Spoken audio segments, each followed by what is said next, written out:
മനസ്സിലായവർ ശക്തിയോട് സ്തോത്രം പറഞ്ഞേ. എൻ്റെ കുഞ്ഞുങ്ങളെ കാര്യം നോക്കേണ്ടത് എൻ്റെ ഉത്തരവാദിത്വമാണ്. ജീവനും ഭക്തിക്കും വേണ്ടതെല്ലാം കർത്താവ് നിനക്ക് തരും. മനസ്സിലായോ?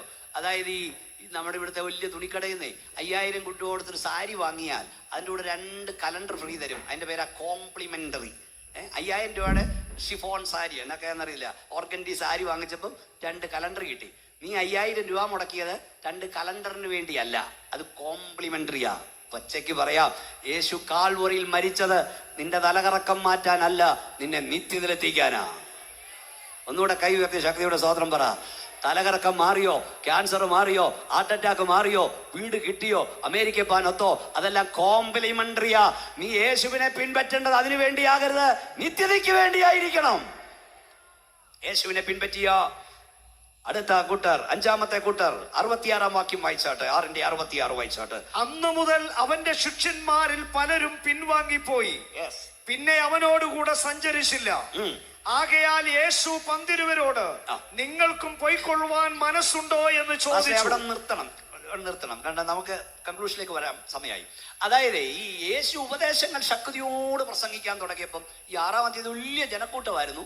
പക്ഷെ ഉപദേശം ശക്തിയോട് പ്രസംഗിക്കാൻ തുടങ്ങിയപ്പോൾ കൊടയെടുത്തു, ബാഗ് എടുത്തു, ബൈബിൾ എടുത്തു. എൻ്റെ ഭാഷയെ പറഞ്ഞാൽ സ്തോത്രകാഴ്ചയ്ക്ക് കൊണ്ടുവന്ന സ്തോത്രകാഴ്ച തിരിച്ചു പോക്കലിട്ടു. മനസ്സിലാകുന്നില്ലേ? അങ്ങനത്തെ കൂട്ടർ ഇപ്പോഴും ഉണ്ട്. ഉപദേശിയുടെ പ്രസംഗം പിടിച്ചില്ലെങ്കിൽ എന്താ പാസ്റ്റർമാർ അനങ്ങാതെ? എന്നാ സ്തോത്രകാഴ്ച ഇടുന്നു. നിന്റെ വിചാരം നീ സ്തോത്രകാഴ്ച ഇട്ടില്ലേ ഉപദേശി പട്ടിണിയാകുന്നല്ലേ? ദൈവത്തിന് തൻ്റെ അഭിഷക്തന്മാരെ പുലർത്താൻ ഒരു വഴിയല്ല, 1000 വഴിയുണ്ട്. സന്തോഷത്തോടെ സ്തോത്രം പറഞ്ഞേ. നിരാത്തി ഗ്രൗണ്ടിൽ വന്ന ദൈവമക്കളോട് ഞാൻ പറയാം, നീ ഉറവകളെയല്ല ആശ്രയിക്കേണ്ടത്, ഉറവിടത്തെയാ.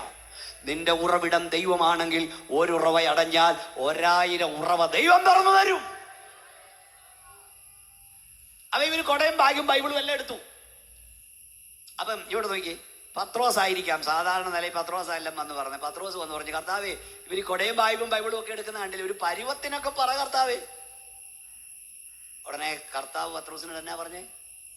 നീയെങ്കിലും പിടിച്ചു നിൽക്കാൻ നോക്കണ പത്രോസ് എന്നാണോ പറഞ്ഞേ? കർത്താവ് എന്നാ പറഞ്ഞത്? പറ പാസ്റ്ററേ, നിങ്ങൾക്കും പൊയ്ക്കൊള്ളുവാൻ മനസ്സുണ്ട് പോടെ. പത്രോസിന്റെ മറുപടി എന്നെ കരയിപ്പിച്ചു. ശിമോൻ പത്രോസ് അവനോട് പറഞ്ഞെന്നറിയാമോ? നിത്യജീവന്റെ മൊഴികൾ നിന്നിലുണ്ട് പരനെ, നിന്നെ വിട്ട് ഞങ്ങൾ എവിടേക്ക് പോകും? എന്റെ അർത്ഥം, ഞങ്ങൾ അപ്പം തിന്നാൻ വന്നവരല്ല, ഞങ്ങൾ അത്ഭുതം കാണാൻ വന്നവരല്ല, ഞങ്ങൾ നിത്യതയ്ക്ക് വേണ്ടി വന്നവരാ. ഈ ആയുസിന്റെ രോഗം സൗഖ്യമായാലും ഇല്ലെങ്കിലും, കടഭാരം മാറിയാലും ഇല്ലെങ്കിലും, ജോലി കിട്ടിയാലും ഇല്ലെങ്കിലും, മക്കൾ കൃപയിൽ വന്നാലും ഇല്ലെങ്കിലും, എനിക്കെന്റെ പ്രാണപ്രിയനെ ഉപേക്ഷിക്കാൻ കഴിയില്ല. ഒന്ന് കൈയടിച്ച് ശക്തിയോടെ ദൈവത്തെ ആരാധിച്ചോണ്ട് പറ, എനിക്കെന്റെ കർത്താവിനെ വിട്ടുമാറാൻ കഴിയില്ല. യേശുവിന്റെ സ്നേഹത്തിൽ നിന്ന് ശക്തിയോടെ ദൈവത്തെ ആരാധിച്ചേ. യേശുവിന്റെ സ്നേഹത്തിൽ നിന്ന് നമ്മെ വേർപിരിക്കുന്ന ആരെ? കഷ്ടതയ്ക്കോ, പട്ടിണിക്കോ, ആപത്തിനോ, വാളിനോ, നഗ്നതയ്ക്കോ, ഇപ്പോഴുള്ളതിനോ വരാനുള്ളതിനോ ഒരു ശക്തിക്കും എന്റെ യേശുവിന്റെ സ്നേഹത്തിൽ നിന്ന് എന്നെ വേർപിരിപ്പാൻ കഴിയില്ലെന്ന് ഞാൻ ഉറച്ചിരിക്കുന്നു. യേശുവിനെ പിൻപറ്റിയ 5-ാമത്തെ കൂട്ടർ നിത്യതയ്ക്കായി. അതെ, നിങ്ങൾ എന്തിനാ കർത്താവിനെ പിൻപറ്റുന്നത്? താൽക്കാലികമായതിനു വേണ്ടിയാണോ? നിത്യതയ്ക്ക് വേണ്ടിയാണോ? ചിലതൊക്കെ കിട്ടാനായി യേശുവിനെ പിൻപറ്റുന്നവൻ സാധിച്ചാലും പോവും, സാധിച്ചില്ലെങ്കിലും പോവും. കാര്യം, നിത്യതയ്ക്കായി പിൻപറ്റുന്നവൻ കുരിശിന്റെ ചുവട്ടിൽ കാണും. എത്ര പേർക്ക് ശക്തിയോടെ ദൈവത്തെ സ്തുതിപ്പാൻ കഴിയും? ഞാൻ പറഞ്ഞു, അതൊക്കെ വിശദീകരിക്കണം, നേരമില്ല. 6-ാമത് യേശുവിനെ പിൻപറ്റുന്നവരാണ് നമ്മൾ വായിച്ചത്. എന്താ? യേശുവിനെ കൊല്ലുവാൻ, അറസ്റ്റ് ചെയ്യുവാൻ. നമ്മൾ വായിച്ച കുറിവാക്യം 18:4. നമ്മുടെ കർത്താവിനെ അറസ്റ്റ് ചെയ്യുവാനായി വന്നു. ഷോക്കടിക്കുന്നവർ നിലത്ത് വീണു. യേശു മാറി ചോദിച്ചു, നിങ്ങൾ ആരെ തിരയുന്നു? എന്നെയാണെങ്കിൽ ഇവർ പോകട്ടെ, ഇതാ ഞാൻ. യേശുവിനെ അറസ്റ്റ് ചെയ്യാൻ വന്നപ്പം പത്രോസ് വാടൂരി വെട്ടാൻ തുടങ്ങി. കഴുത്തിന് വെട്ടി ഗാതയില കൊണ്ട്. കർത്താവ് പറഞ്ഞു, ഇങ്ങോട്ട് വിടാൻ പറഞ്ഞു. എന്റെ പിതാവിനോട് ഞാൻ ചോദിച്ചാൽ 2 ലെഗ്യോൻ ദൂതന്മാരിവിടെ ഇറങ്ങും എന്ന് പറഞ്ഞ 12,000 ദൂതന്മാർ ഇപ്പോൾ ഇറങ്ങും. കൈഞ്ഞൊടിച്ചാൽ മതി. ഒരു ദൂതന്റെ ശക്തി അറിയാമോ? 1,85,000 താഴെ വീണു. അശൂർ പാളയത്തിൽ ഒരു ദൂതൻ ഇറങ്ങിയതാ. ആറ്റം ബോംബ് ആദ്യം പൊട്ടിയിട്ട് 1,00,000 തീർന്നില്ല. 1,85,000 കൈഞ്ഞൊടിച്ച് താഴെ ഇടാൻ കഴിവുള്ള 12,000 ദൂതന്മാർ എന്റെ ചുറ്റും പാളയം ഇറങ്ങും. പക്ഷെ ഇത് ഇരുളിന്റെ നാഴികയത്രേ. ഗലാത്യ ലേഖനം പറഞ്ഞു, നമ്മുടെ പാപനിമിത്തം നമുക്ക് വേണ്ടി ഏൽപ്പിച്ചു കൊടുത്തു. നമുക്ക് നമുക്ക് വേണ്ടി കർത്താവ് ഏൽപ്പിച്ചു കൊടുത്താ, നമുക്ക് വേണ്ടി കർത്താവ് ഏൽപ്പിച്ചു കൊടുത്തു.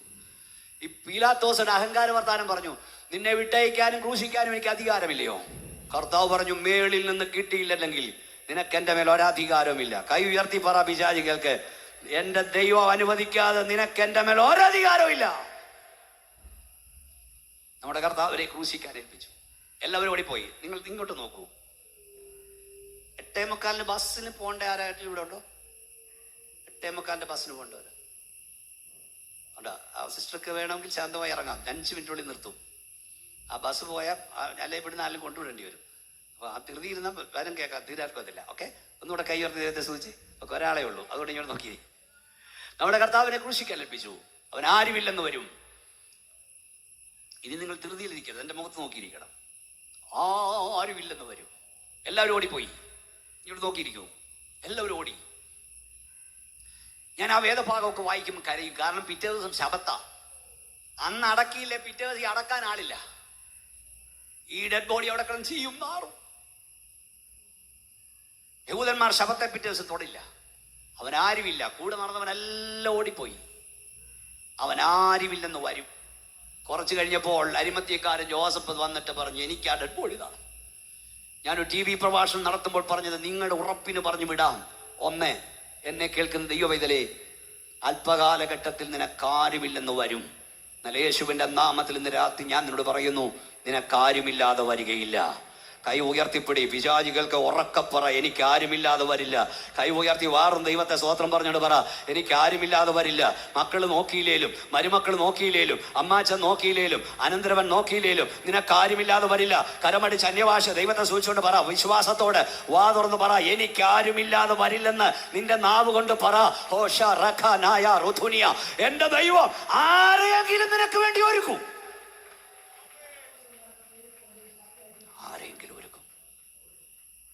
പത്രോസേ, നീ കൈയൊഴിഞ്ഞത്ര നന്നായി. പത്രോസ് യേശുവിനെ എടുത്തായിരുന്നു ഇവിടെ കൊണ്ടടക്കിയനെ, കടൽ തീരത്ത്. പത്രോസേ, നീ കൈയൊഴിഞ്ഞ് നന്നായി. കാര്യപ്രാപ്തിയുള്ളവനെ ദൈവം കൈയേൽപ്പിച്ചു.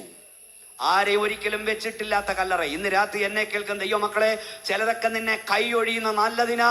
നിന്നെ കൈയേക്കണ്ടവൻ നിന്റെ കാര്യം കൈയേൽക്കും. ഒന്നുകൂടെ കൈ ഉയർത്തി സ്തോത്രം പറ. ഒന്ന് ഉറക്കെ പറ, എനിക്ക് ആരുമില്ലാതെ വരില്ല. ദൈവം ആരെയും നിന്റെ കാര്യം ഏൽപ്പിക്കും. യേശുവിനെ ക്രൂശിച്ചു. ആ ലോകത്തിലെ അന്നത്തെ ഏറ്റവും വലിയ റോമൻ ഭരണാധികാരി യേശുവിന്റെ കല്ലറയ്ക്ക് കാവൽ നിർത്തി. യജമാനെ ചതിയൻ ജീവിച്ചിരിക്കുമ്പം അവൻ ഉയർത്തെഴുന്നേക്കെന്ന് പറഞ്ഞ് ഞങ്ങൾക്ക് ഓർമ്മ വരുമെന്ന് പറഞ്ഞു. പിലാത്തോസിനോട് പോയി, നിങ്ങളാൽ ആവോളം കല്ലറ ഉറപ്പാക്കുക. കല്ലറ ഉറപ്പാക്കി. അന്ന് റോമൻ സൈന്യങ്ങൾ അവന് കാവൽ നിന്നോ കല്ലറയ്ക്ക്. അപ്പോൾ അദൃശ്യ ലോകത്ത് പിശാചും അവന്റെ സകല ദൂതന്മാരും ആ കല്ലറയ്ക്ക് കാവൽ നിന്നു. അതിനകത്ത് മരണവും പാതാളവും ഈ കല്ലറയിൽ ഉള്ളിലായവനെ വിട്ടുകൊടുക്കില്ലെന്ന് പറഞ്ഞു വാദിച്ചു. പക്ഷെ വേദവസം പറയുന്നു, മരണം അവനെ പിടിച്ചു വെക്കുന്നത് അസാധ്യമായിരുന്നു. അവൻ കല്ലറയെ തകർത്തുയർത്തു. ഉറക്കെ ഹല്ലേലൂയ പറ, എന്റെ യേശു ഉയർത്തു. ഉറക്കെ ഹല്ലേലൂയ, നമ്മുടെ കർത്താവ് ഉയർത്തു.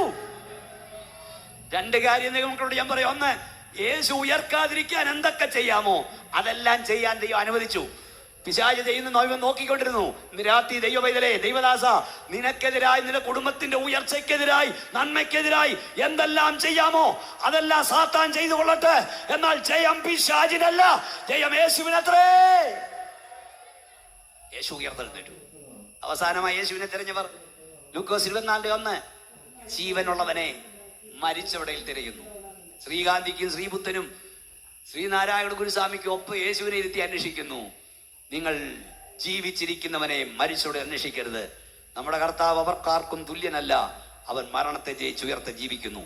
അവൻ രാജാതിരാജാവായി മടങ്ങി വരും. കൈകളൊന്നുയർത്തിയ ശക്തിയോടെ ദൈവത്തെ സ്തുതിക്കൂ. നമുക്കൊന്ന് എഴുന്നേറ്റ് നിൽക്കാം. ദയവായി പന്തൽ വിട്ട് പോകരുത്. വിടുതലിന്റെ രാത്രിയാ, സൗഖ്യത്തിന്റെ രാത്രിയാ, കർത്താവിന്റെ കരം തൊടുന്ന രാത്രിയാ. ഇത് ഒരു അരമണിക്കൂർ ഉണ്ടെങ്കിൽ പ്രസംഗം തീരത്തുള്ളൂ. പക്ഷെ നമ്മുടെ സമയം പോയതുകൊണ്ട് നമുക്ക് എഴുന്നേറ്റ് നിൽക്കാം. വളരെ കൃത്യമായ സമയം നിർത്തേണ്ടത് ആവശ്യമായില്ല. എല്ലാവരും എഴുന്നേറ്റ് നിൽക്കാണ്ട്. ഇന്ന് രാത്രിയിൽ നാം യേശുവിനെ പിൻപറ്റുന്നതിന് വേണ്ടിയാണ്. നീ നിത്യതയ്ക്ക് വേണ്ടിയാണ് യേശുവിനെ പിറ്റുന്നതെങ്കിൽ ഇന്ന് രാത്രി പറ, എന്റെ രോഗം സൗഖ്യമായാലും ഇല്ലെങ്കിലും, എന്റെ കടഭാരം മാറിയാലും ഇല്ലെങ്കിലും ഞാൻ യേശുവിനെ പിൻപറ്റും. ഞാൻ ആഗ്രഹിക്കുന്നത് കിട്ടിയാലും ഇല്ലെങ്കിലും ഞാൻ യേശുവിനെ പിൻപറ്റും. നമ്മുടെ കൈകൾ സ്വർഗത്തിലേക്ക് ഉയർത്തിപ്പിടിക്കാം.